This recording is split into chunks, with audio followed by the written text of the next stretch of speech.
The death of Superman will always be one of the most iconic events in comic book history, introducing several beloved characters that have since become iconic, such as Steel and Superboy. Yet there is another compelling character who debuted from that same saga, a character that had enormous potential to become a major player, perhaps even as big as a female Lex Luthor, but somehow and for some reason was completely dropped by DC, without any kind of explanation as to why, leaving far more questions than answers.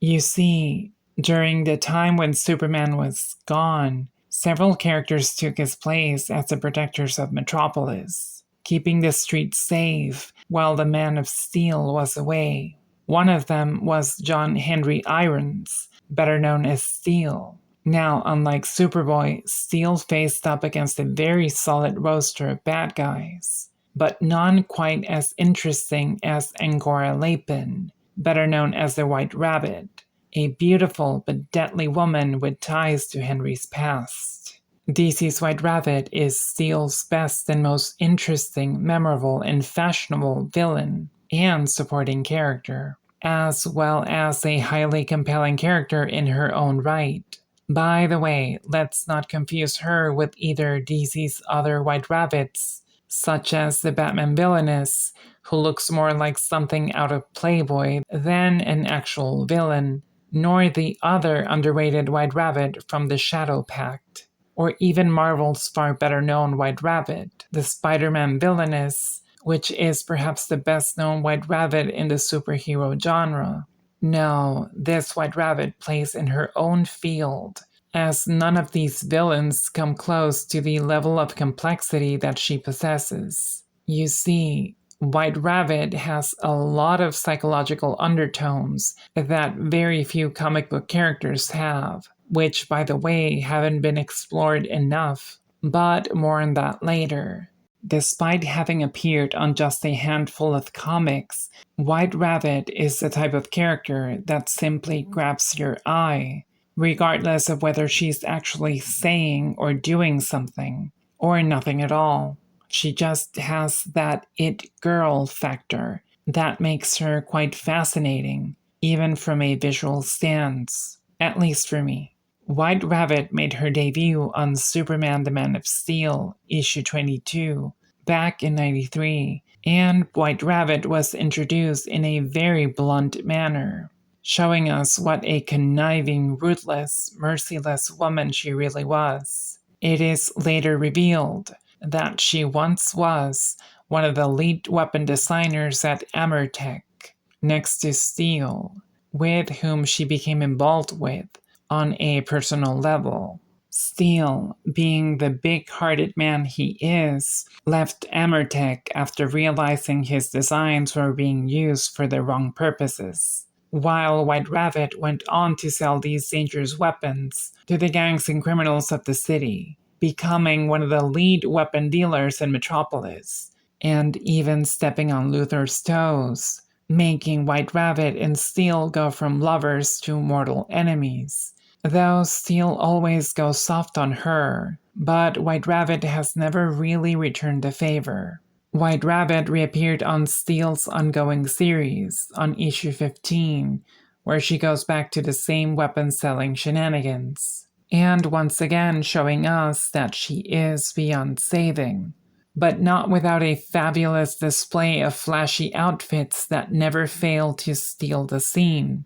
After that, we wouldn't see her until 8 years later, on 2003, on the pages of Wonder Woman 175, which takes place during Joker's Last Laugh, where White Rabbit and a large amount of other female villainesses were recruited by Cersei to do her bidding. Sadly, White Rabbit's appearance is uneventful and brief, as we basically see her passed out on the pavement, implying that she was defeated by Supergirl after an army of female heroes crashed the party. By the way, this was the last time we ever saw White Rabbit. Now, despite the lack of appearances White Rabbit has made, she always stood out from the rest of the femme fatales for several reasons. You see, while she's not a metahuman, and does not have any kind of superhuman skills. She is a highly experienced weapons designer and is quite handy with any type of firearms. White Rabbit is also very much aware that she is not physically adept, and so she has a steady group of gang members and metahumans who pretty much obey her every command. Amongst them are Graham and Digit, who are probably the most interesting and colorful ones. Graham can increase his body mass and density, growing in size to a point much bigger than characters such as the Blob, all while maintaining the same agility and speed of someone in much better shape. Digit, on the other hand, aside from being an enormous man, is also invulnerable and has super strength, though not on the same level as any of the members of the Superman family. Now, Graham and Digit are just the more colorful ones, but White Rabbit has a whole army of goons at her command. And so, with all these men at her disposition, White Rabbit rarely has the need to break a sweat. Now, there is an area in which White Rabbit excels from the rest, and that is her mind, as she is a highly intelligent and ambitious woman, capable of designing extremely dangerous weapons.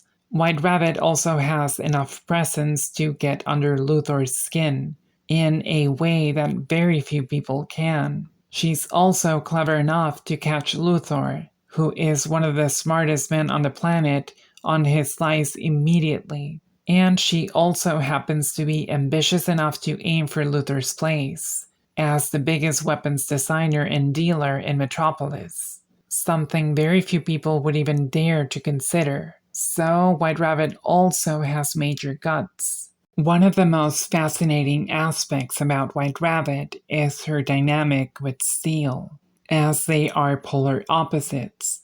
On one hand, Steel has a huge heart and is one of the kindest, sweetest characters in DC, while White Rabbit is the antithesis of everything Steel is and stands for, lacking any type of sympathy for anyone but herself, willing to do the lowest things for personal gain.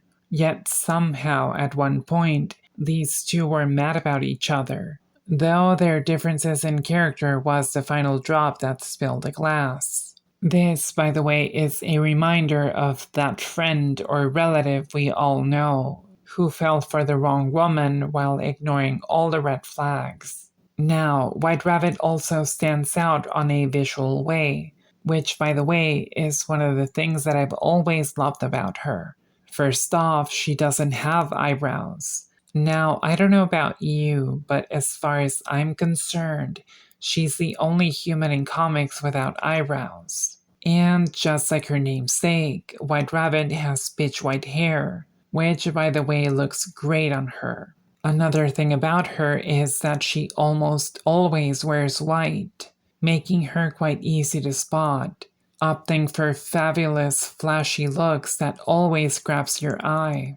However, being the diva that she is, White Rabbit almost never repeats an outfit, which on one hand keeps things fresh, but on the other prevents readers to connect with the character on a visual level, making it hard to associate the character to something specific. Aside from the color white, I think having a steady roster of, say, 4 different looks would be the best choice for the character, because too much inconsistency can be a double-edged sword, but that's just me. Now, and this is the hardest part, there is no easy way of saying this without sounding wrong. So please bear with me. There is something that has always puzzled me about White Rabbit. You see, even though we were introduced to her looking like this, when Steel's origin was revealed on Steel Annual 2, we got to see glimpses of his past, and Angora is revealed to be his first major love. And everything would be fine if not for the fact that she looks like this. Now, how can someone go from this to this without doing a Michael Jackson is beyond me. In fact, it would seem like this is a common practice amongst famous people, though it's a topic that very few people even dare to talk about. And when it comes to White Rabbit, it's never addressed anywhere, ever. In fact, I don't think I've ever seen anyone bring this up. So there is nothing to confirm whether it's the result of bleaching, heavy makeup, or it's something else entirely. So this is up to you to decide. Though I do have a theory, and by the way, this is just my take on this. I've always thought that her drastic change was a result of skin bleaching. In any case, though, such a drastic change demands an explanation, as it could send a very powerful message to readers about self love, acceptance, and how we should never change to appease others. Now, another thing that has no explanation is her absence from comics, as there is no real answer as to why she never reappeared after this, where she went to, what happened, or why she simply disappeared from the map, leaving the door open for speculation. But without ever reaching any type of confirmation, all we can really do is but remember White Rabbit and hope that someone over at DC brings her back. Because as fun and colorful as Spider-Man's White Rabbit may be, and as spicy and sensual as DC's third White Rabbit is, the best White Rabbit, despite her long absence, will always be the beautiful and complex Angora, the only woman ballsy and ambitious enough to try to become the female Luthor. As always, thank you very much for watching. Hope to see you in the next one. Be safe and well. And remember that even though society dictates certain beauty standards, I firmly believe that if you're a kind human being, you are beautiful. Because there's nothing more beautiful and valuable than a kind heart, as cliche as that may sound.